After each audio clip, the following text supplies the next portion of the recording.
Joe Wizan as the producer of Junior Bonner, and as I was watching the picture, I wondered how much of that stunt riding that you let Steve McQueen do, because I was on location once with him for the Thomas Crown affair, and he scared us all to death riding those polo ponies and everything at a fast gallop. How much of the rodeoing did you let him do? Well, we try to limit him to as much as we could, because obviously the insurance problems inherent in any kind of picture like this. But he did, as the scene of him on the bronc bucking in the chutes. He really got up on that thing? That was him. The bronc spooked in the chutes and started smashing him against the sides. And when they pulled him off, that kind of reaction, hoo-hoo, was not acting. That was really him. But he got right back on it, and he rode it out of the chutes. And then he did ride one of probably the biggest. We had about 4 or 5 different black bulls that we used in the film, and he got on one of the biggest one. I think weighed about 2,400 pounds. Came out on it and stayed on it for what seemed like about 4 hours to me, but I guess it was like a second or two, and then unloaded. But that took a lot of courage coming out on it. I would think so. Now, this picture was directed by Sam Peckinpah, and people who've been following the things of Sam Peckinpah are in for a big surprise, yes, aren't they? Are. Well,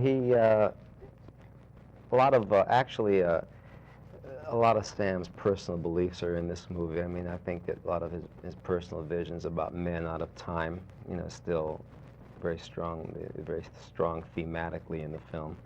But he wanted to make a picture about people, and I think showed a lot of people that he uses violence in his own terms, and it wasn't necessary to tell this story about people and human emotions, and I think he did it very well.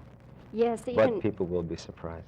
Even in if I'm not telling too much, even in the barroom brawl, and it's one heck of a fight. Right. There isn't a drop of blood. No, it's all done for fun. Yes, it really is. It's a kind of put on, isn't it? Yeah. He enjoyed making it. We was very interesting last night. We ran the film in Los Angeles for some film critics, and Arthur Knight, who reviews for the Saturday Review of Literature, told me his wife wouldn't come because it was a Sam Peckinpah film, and she was concerned about the violence and such, and he knew nothing about the movie. So I kind of laughed because she's a member of the Academy. I'll be seeing the film about 2 weeks later, and she's in for a big surprise. It is rated PG, and right. And is it because of a couple of little expletives? 2 lines. Is that just 2 lines? But we wanted to keep it in, and I don't think it'll keep anybody out of the movie. No, it isn't anything that I suppose even a 6-year-old They're hasn't both heard. Ben Johnsons, interestingly enough.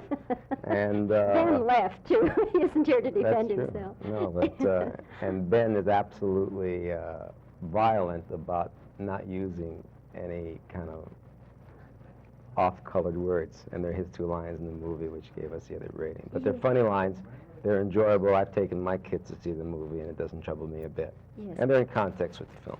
Now, did you set out to make the film this way, or was there some compromise? In other words, it could have gone to, an R. There could have been some... No, we decided going in that we wanted to tell a human drama in other than sexual or violent terms, and I think we've done that. And in looking at the film now, if we went back to make it again, we wouldn't change one single bit of film.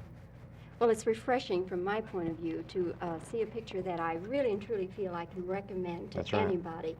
And I think with its rodeo theme that it should have great appeal for our audiences in Dallas-Fort Worth. We hope so. Joe, thank you very much for Thank you, talking Bobbie. with us, and thank you for bringing your world premiere to Dallas. Thank you so much for having us.